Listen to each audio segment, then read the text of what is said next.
Hey everybody, welcome back to my channel. This is WireDogSec, back with another video for you guys. Today's video, we are in TryHackMe, SOC Level 1 Learning Path, Network Security and Traffic Analysis Module, TShark CLI Wireshark Features. Take your TShark skills to the next level by implementing Wireshark functionalities in the CLI. Awesome. Hopefully you're having an awesome day today and ready to learn something. So let's just take a quick peek here. I'm going to get into statistics part 1, part 2, streams, objects, and credentials, contains matches and fields, extract information, and then we're going to wrap it up with whatever we learned in this room. Hopefully y'all are excited. Without further ado, let's go ahead and dive into it.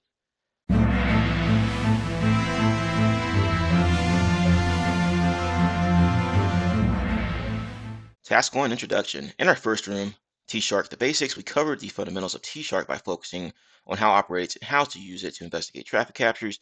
In this room, we will cover advanced features of TShark by focusing on translating Wireshark GUI features to the TShark CLI and investigate events of interest. Go ahead and check out my video about TShark the Basics if you're interested in that.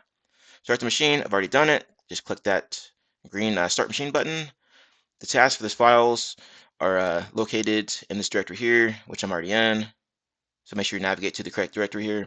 Task number 2, command line Wireshark Features 1, Statistics 1. At the beginning of this module, we mentioned that TShark is considered a command line version of Wireshark. In addition to sharing the same display filters, TShark can accomplish several features of Wireshark as explained below. 3 important points when using Wireshark-like features. These options are applied to all packets in scope unless a display filter is provided. Most of the commands shown below are still live versions of the Wireshark features discussed in Wireshark Packets Operations Task 2. TShark explains the parameters used at the beginning of the output line. For example, you'll use the PHS option to view the protocol hierarchy. Once you use this command, the result will start the packet hierarchy statistics header. Awesome. Okay, so we have a parameter and purpose, color or dash dash color, Wireshark light colorized output, TShark dash dash color. Okay, pretty straightforward. Statistics, there are multiple options available under this parameter. You can view the available filters using the parameter with TShark-Z help. Let's see what this looks like first before we continue on here, see if we need to do anything. Okay, well that's loading up. I'm gonna get the next one ready to go here. And okay, so you have to do something else there. All right, so I'm gonna kill this and fire off this help. And I have another one that says sample usage, TShark-Z filter. Okay, so you have to use this in combination with something else. Each time you filter the statistics packets as shown first, then the statistics provided, you can suppress packets and focus on the statistics by using the -q parameter. I'm assuming that means quiet. All right, colorized output. And we have a color pcap here, so I'm just going to copy this and paste it over here. TShark can provide colorized output to help analysts speed up the analysis and spot anomalies quickly. If you are more of a Wireshark person and feel the need for a Wireshark style packet, highlighting this option does that. The color option is activated with the dash color parameter as shown below. And this is pretty neat here.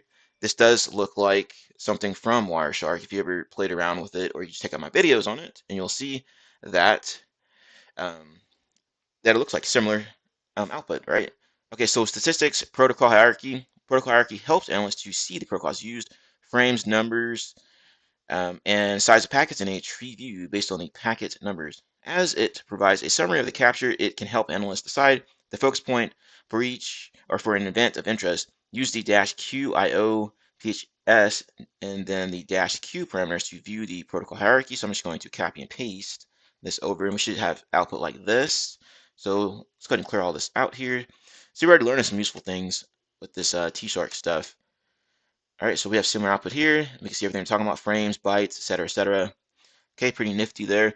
After viewing the entire packet tree, we can focus on a specific protocol as shown below. Add the UDP keyword to the filter to focus on UDP protocol. Okay, and I'm assuming you do the same for TCP as well, right? So let's go ahead and clear all this stuff out. Paste this over. Okay, there we go. Awesome. So I'm just going to try TCP and see if it shows us anything for that. Awesome. So there we go. Thing we're talking about is statistics packet lengths tree. The packet length tree view helps analysts to overview the general distribution of packets by size in a tree view. It allows analysts to detect anomalously big and small packets at a glance. The dash z plan tree dash q parameters to view the packet length tree. So let's go ahead and do that here.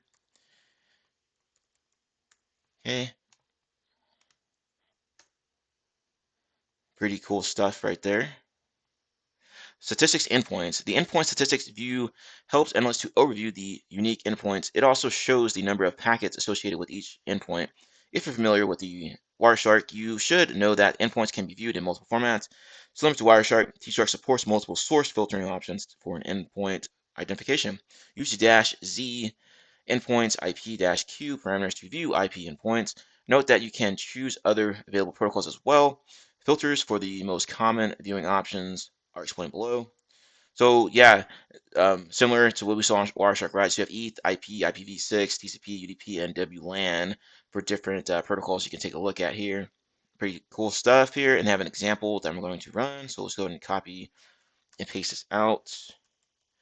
Okay, be sure to play around with these as well. Don't just um, pick a few of them. I would recommend checking out all these. Maybe they could be useful to you in some form or fashion. So I'm just going to try out a couple of them here.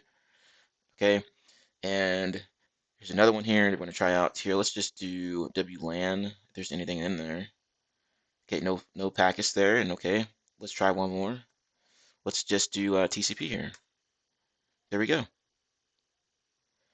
right, next one is conversations. The conversations view helps analysts to overview the traffic flow between two particular connection points. Similar to the endpoint filtering, conversations can be viewed in multiple formats. And this filter uses the same parameters as the endpoints option. Use the -v conv IP-q parameters to view the conversation. So let's go ahead and try this out here. And it says we can use the same filters up here. I'm assuming, right? So let's go ahead and try out a couple of these here. Let's try this first one. Okay, the first one's IP, and then let's try ETH. There we go there, and then let's try the TCP one. Cool. All right, that's pretty cool stuff here. Nice. Okay, expert info. The expert info view helps analysts to view the automatic comments provided by Wireshark. If you are unfamiliar with the Wireshark expert info, visit task 4 in the Wireshark the basics room of the Wireshark module, or you can check out my channel and look at the video for that. Use the -v expert or -q parameters to view the expert information. So let's go ahead and do that here. Make sure you're all taking notes as well as we are going on in this lab here, because you'll probably have to reference them in the questions below. All right, cool. So we have notes, frequency, chats, a bunch of other stuff in here. You have some GET requests, all kinds of stuff up here in that summary. All right, speaking of questions, we have a few here to answer here. So be sure to pause the video, try to answer these questions yourself, then come back to the video, and we will step through it together. Hey everybody, this is WireDogSec. Just a quick reminder to subscribe to the channel and hit the notification bell. Once you hit the notification bell, be sure to set to all notifications so you know every time I post to the channel, upload a video, all that good stuff. Let's continue to grow our glorious community here. We are in the cyber trenches. We're not just reporting on it. Be sure to check out my channel as well. I have tons of videos that you can see here, over 300 videos ready for you to check out and learn something from.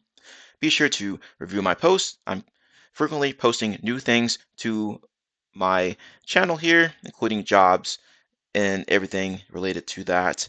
Also, I have tons of playlists here that you can review, make it more convenient for you.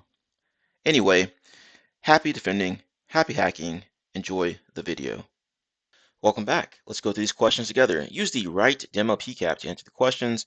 What is the byte value of the TCP protocol? Now to get that, we're going to use the -QIO, then PHS-Q parameters to view the protocol hierarchy to get that information here. So I've already have it output here. And now we can see that TCP is going to be byte 62 for that one. And the next one says, in which packet lengths row is our packet listed? And to get that information, we'll have to use the tree parameter. Okay, so I am just going to clear this, and then I'm just going to up arrow. to that, where we use a tree like so. So we have the dash Z plen and then tree in there. So now we'll just go ahead and just review the rows here and such. And since we know that it's going to be packet 62, we can already see that it looks like it's going to be in this range here, 40 to 79. And we can see 62 listed over here as well, right? So that's your answer there. Next one is, what is the summary of the expert info? We have to use the expert right parameter to get that. So let's go ahead and do that. Go ahead and clear this out here. I'm going to up arrow to find expert. There we go. Hit enter, and then now we can see the summary, and we see connection established, request send server port 80. It's going to be our answer there.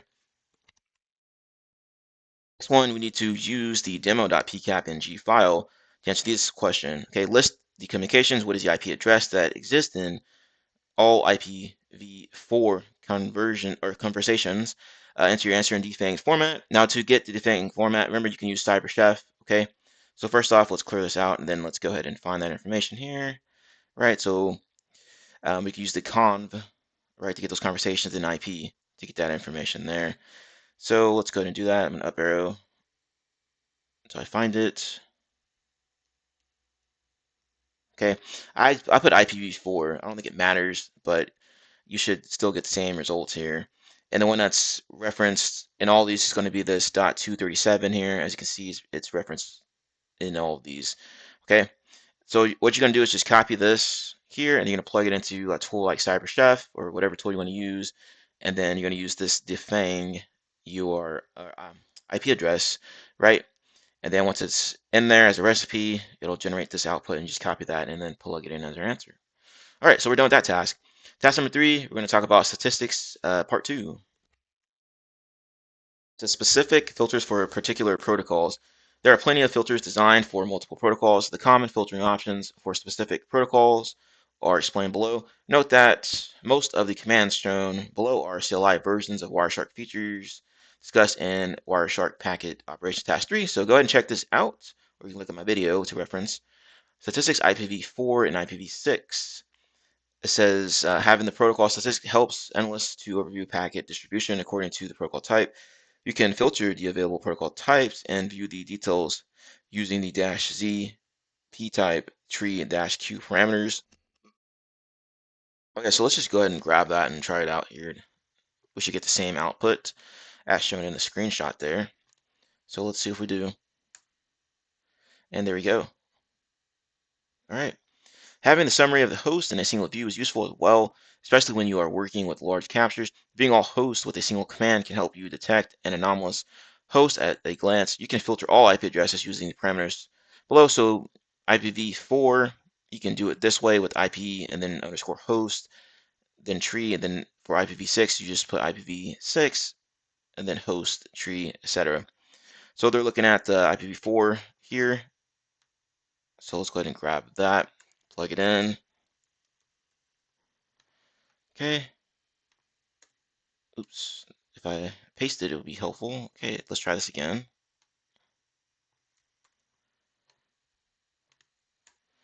All right.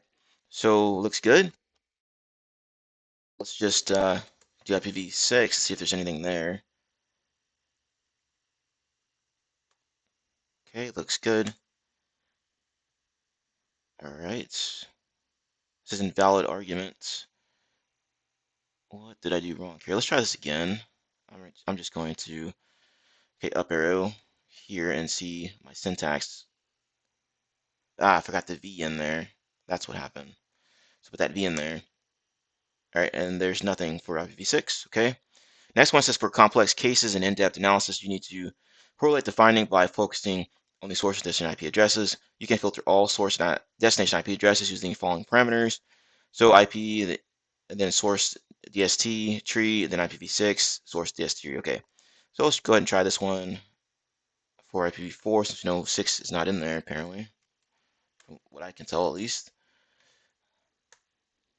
There we go. And you can see that it's broken down into that source and destination, right? So source up here and then destination down there.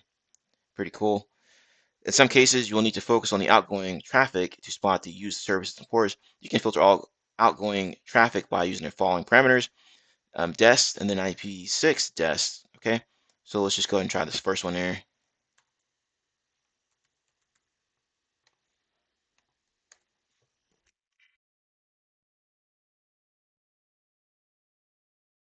All right, there we go. Destination and ports. Sweet. We have the IPs right there, and then we have the ports over here. Pretty cool stuff here. Well, actually, there's other ports here. So, yeah, the ports are listed right there. Okay, cool. Yep, port 8, they're right underneath each other. Okay, that's cool. DNS. This option provides statistics on DNS packets by summarizing the available info. You can filter the packets and view the details using DNS and tree. So let's go ahead and do that here.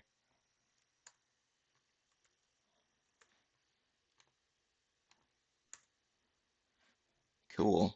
So let's scroll up a little bit, and we can see all kinds of information regarding DNS activity. Right, we have query, payload size, and some other things listed as well. All right, HTTP, and it says by summarizing the load distribution, request packets, and status info, you can filter the packets and view the details using the parameters given below. All right, so packet and status counter of the HTTP, packet and status counter HTTP2, load distribution, request and responses. So let's go ahead and try one of these out. Okay. And we are just doing the first one, it looks like here. So let's go ahead and clear all this stuff out, paste it in. Cool. All right. Actually, let's try another one real quick just for fun. So let's replace HTTP with, let's see here. Let's try HTTP and let's do requests. There we go. Cool. Pretty good stuff here. Okay, looks like it's question time. Once again, you know what to do. Pause the video, try to answer the question yourself, then come back to the video and we will step through it together. Okay, let's take a look at these questions. Use the demo.p cap and g to answer the questions. What is the IP address that has 7 appearances? Enter your answer into defang format. Remember, you can use Cyberchef to do that or the command line to do that as well. So let's hop over to our VM and get that information here. Remember, we can use IP host to get that.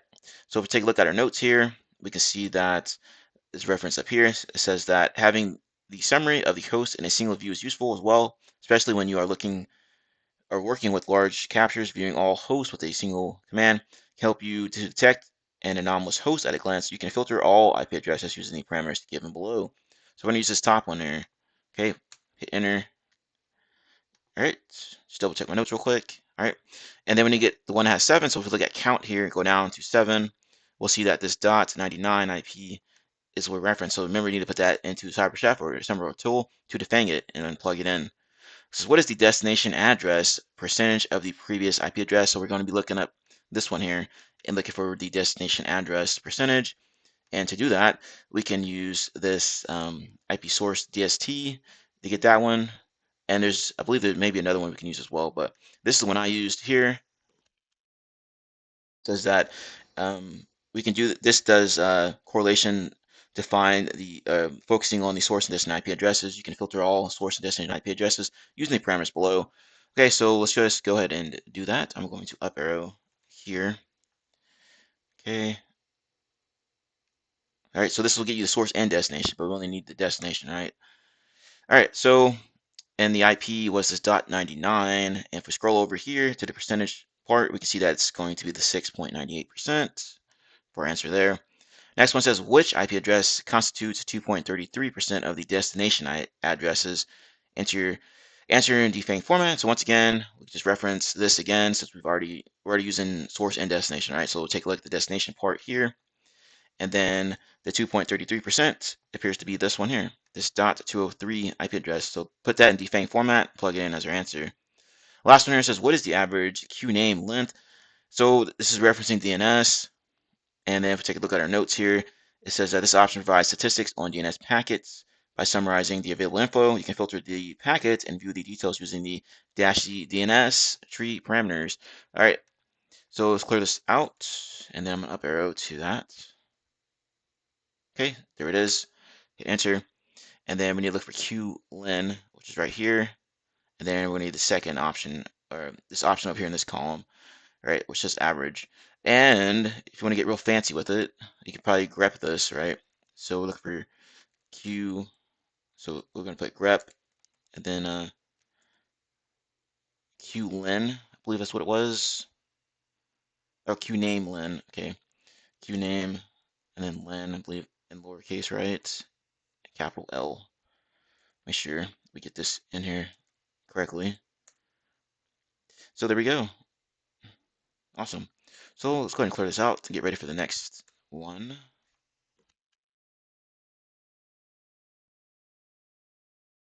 Number 4 here, Wireshark Features Part 3, Streams, Objects, and Credentials. There are plenty of filters designed for multiple purposes. The common filtering options for specific operations are explained below. Note that most of these commands shown below are CLI versions of the Wireshark features discussed in the Wireshark module. So the follow stream, this option helps analysts to follow the traffic stream similar to Wireshark. The query structure is explained in the table given below here. And it says to follow main parameter is going to be -z, and then you can select your protocol, the view mode, stream number, and additional parameters here. Note, stream start from 0. You can filter the packets and follow the streams by using the parameters given below. So if you want to follow TCP, you can do it with TCP, UDP, and then HTTP there. And they're putting this in ASCII format, right, for view mode. Okay, let's go ahead and follow along here, and we're going to be looking at this demo PCAP again. Follow TCP, ASCII, and then 1. Okay, so let's go ahead and take a look there. Cool. Right, just like how we would see in Wireshark, right? If we're looking at that follow stream information there. Okay, pretty cool stuff. Export objects. This option helps analysts to extract files from DCOM or DICOM, HTTP, IMF, SMB, and TFTP. The query structure is explained in the table given below. So main parameter --exports -objects. And here are the protocols listed, right? And then target folder. Target folder save the files, the -q for additional parameter. It says you can filter the packets and follow the streams by using the parameters given below. And this is what they're using here. They're putting it home Ubuntu desktop extracted by TShark, then Q, and there's already a folder in there called that. Okay, and here's an example. The output that we should see, right? Okay, so let's go ahead and follow along. So I'm gonna copy this whole thing here. I forgot to put TShark -r and everything. So let's go ahead and clear this out. Okay, here we go. All right, so now it should be in there, and we're gonna put ls on there to list that information. Okay, and there we go. Pretty neat stuff there. It was able to pull that information out of there. So we have to download that HTML file there. Cool. All right, credentials. This option helps analysts to detect and collect clear text credentials from FTP, HTTP, etc., etc. You can filter the packets and find the clear text credentials using the following parameters. So these -z credentials -q to do that, and we're going to pull it on this credentials PCAP file here. Okay, so let's go ahead and clear this out, make it nice and clean. And there we go. Nice. Pretty cool stuff here. All right, looks like we got some more questions. Y'all know what to do. Pause the video, try to answer them yourself, then come back to the video and we'll step through it together.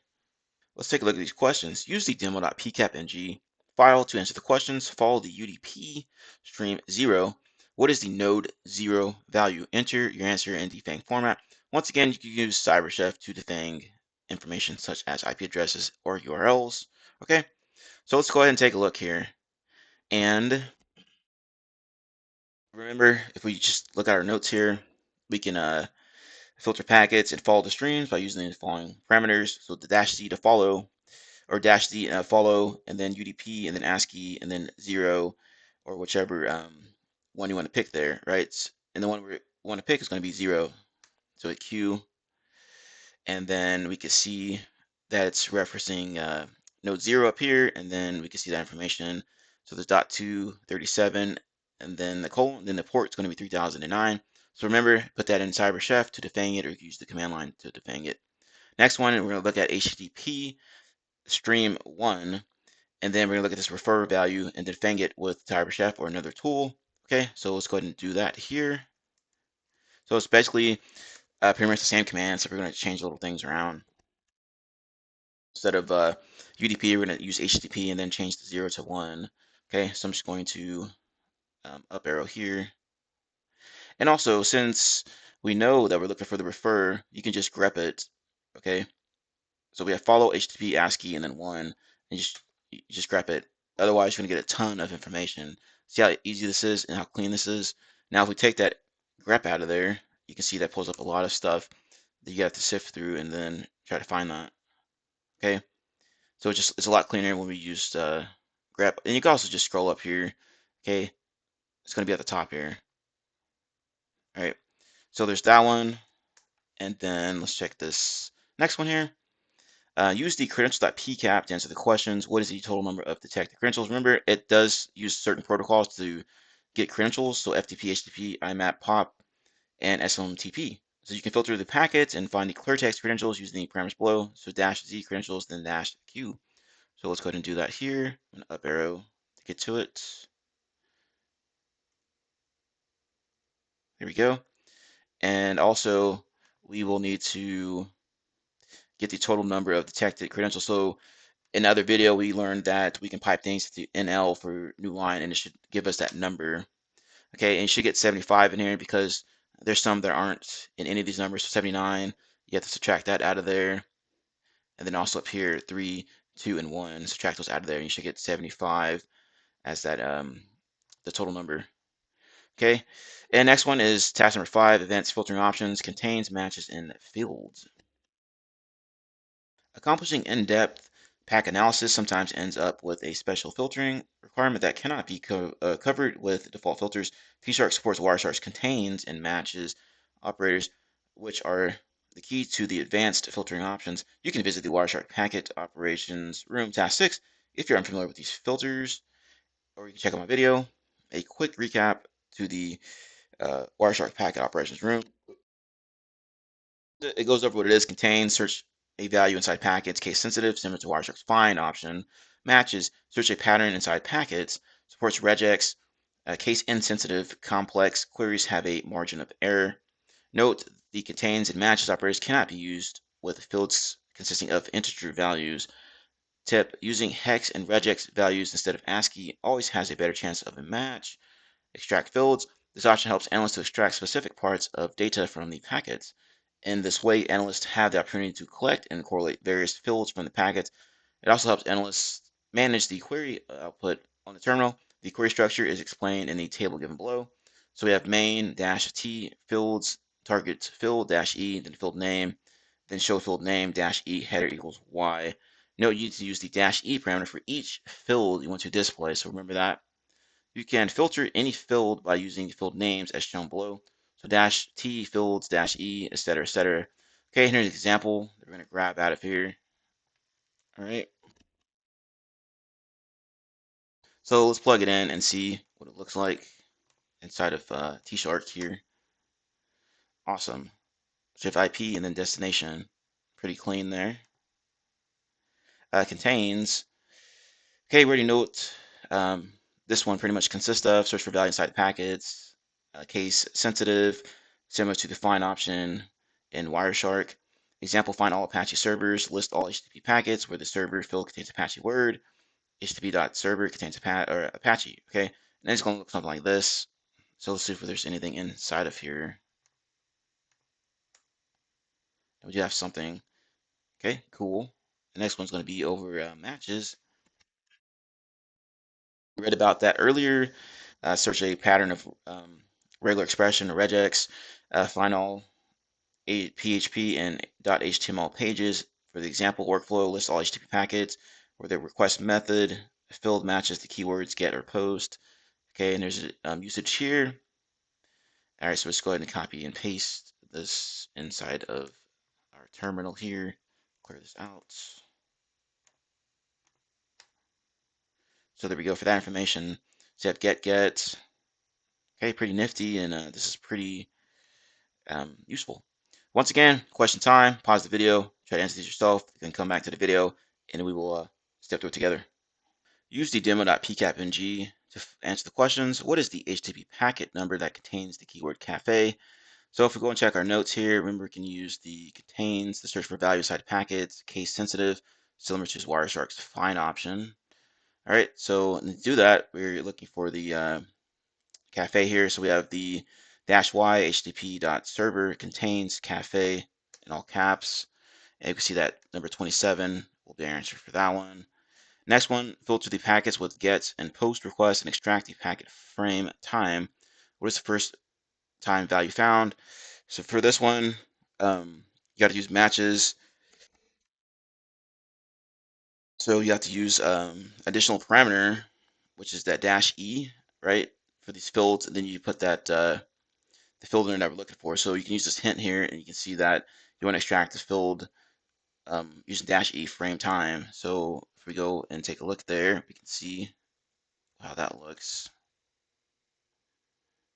Okay, so we're looking for the get post, and then -t fields -e frame time, enter, and there we go. We need this first one here, so we'll go ahead and grab that and plug it in as our answer. All right, task number 6, use cases, extract information. When investigating a case, a security analyst should know how to extract host names, DNS queries, and user agents to hunt low-hanging fruit. After viewing these statistics and creating an investigation plan, the most common 4 use cases for every security analyst are demonstrated below. If you want to learn more about the mentioned protocols and benefits of extracted information, please refer to Wireshark Traffic Analysis Room or check out my channel, see if I have a video over it. This is how you extract host names. Okay, so fields -e dhcp dot option dot host name, and let's go and plug it in to extract that information. There we go. So there's all of our host name there. There's quite a few of them, looks like. Pretty neat. Clear this out. The above information or example shows how to extract host names from DHCP packets with Wireshark. However, the output is hard to manage when multiple duplicate values exist. A skilled analyst should know how to use native Linux tools / utilities to manage and organize the command output. See, they're piping everything into things we've learned about before using Linux command line. Okay, so they're doing the same thing here, except they're piping it into awk, nf, sort-r. I'm assuming I think it's reverse order, then unique -c, and then sorting it again. So let's go ahead and copy and paste this over.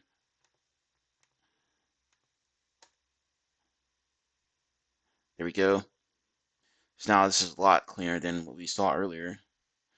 All right, so we keep building on what we've learned before in other videos, and that's why I stress that you need to be comfortable with the command line and using the command line tools at hand because you can reference them in other tools such as TShark, right? Now the output is organized and ready to process / use. The logic of the query is below.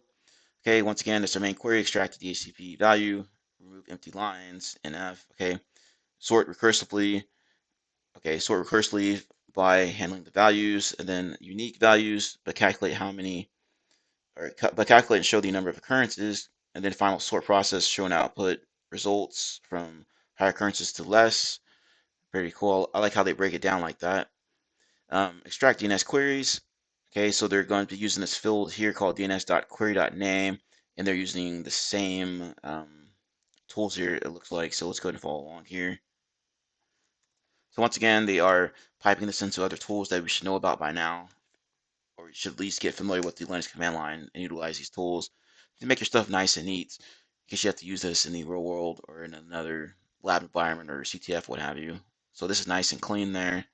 The next one, user agents. So the same thing here, except for referencing this http.user agent field, and then we're going to use our tools again to clean up that information. Okay, plug this in, similar information. Okay, now, like I said, if we don't have all this in there, it can look pretty crazy, I'm assuming. Yeah, so look at that, a lot of stuff here. Okay, that should wrap up that part. And then once again, try to answer these questions yourself and then come back to the video and we will continue on. All right, let's go ahead and wrap this up with the last set of questions. Use the hostnames.pcapng file to answer the questions. What is the total number of unique host names? So let's flip back over here and check our notes. And to get that information here, we can use the DHCP.option.hostname, pipe it into awk nf sort -r unique dot or -c, pipe that into sort -r, and then an L for new line, so we can get that count. Okay, and then we see that 30 should be our answer there for that one. Next one says, what is the total appearance count of the prus -pc hostname? So we can pipe this into grep to find that particular information here. So pretty much the same query as above, and then grep and pipe it into new line at the end, so we can get that count. So okay, so we're filtering on that information using grep, and we can see that 12 is listed in here. You also need to remove unique. Okay, we had unique in the first one, and we removed it from the second one because we need to see the total amount of appearances that this shows up in there. Use the DNS dash queries PCAP to answer the questions. What is the total number of queries of the most common DNS query? So let's go and find that here. And for DNS, we could use the, oh, I didn't put it on there, but I'm just going to just up arrow to get that one. So I've already done it. Okay, we're going to use the DNS option as we tried out earlier. So we have dns.query.name, pipe it into awk, sort, then unique, and then sort at the end. And at the top here, we can see 742 for this db.roads.edu for our answer there. Okay, and the last one here, or the second last one here, we're going to look at this user agents PCAP file, and then what's the total number of detected wfuzz user agents.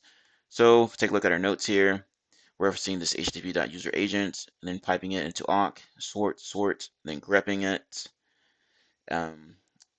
with the wfuzz. So let's go ahead and do that here. Clear this out.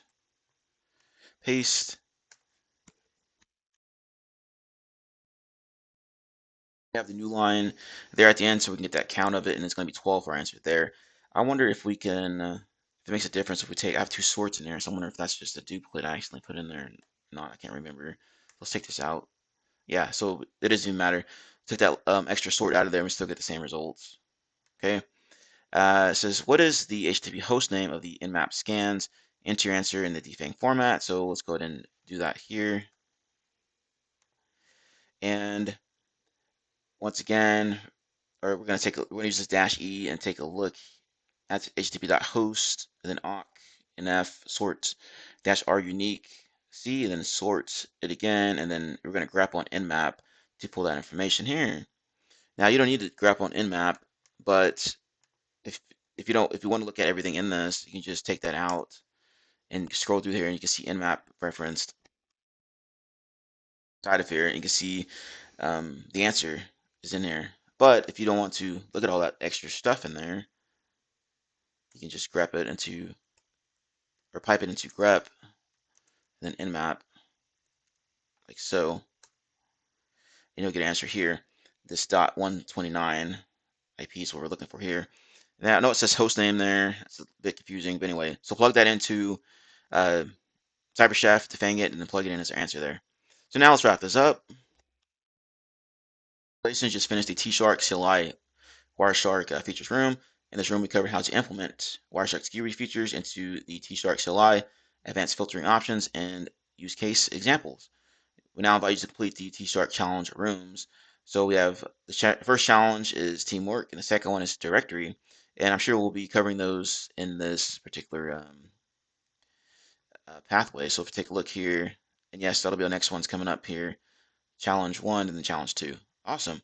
So we are done with this. Hopefully you're able to follow along and take notes, because we went over quite a bit here in this room.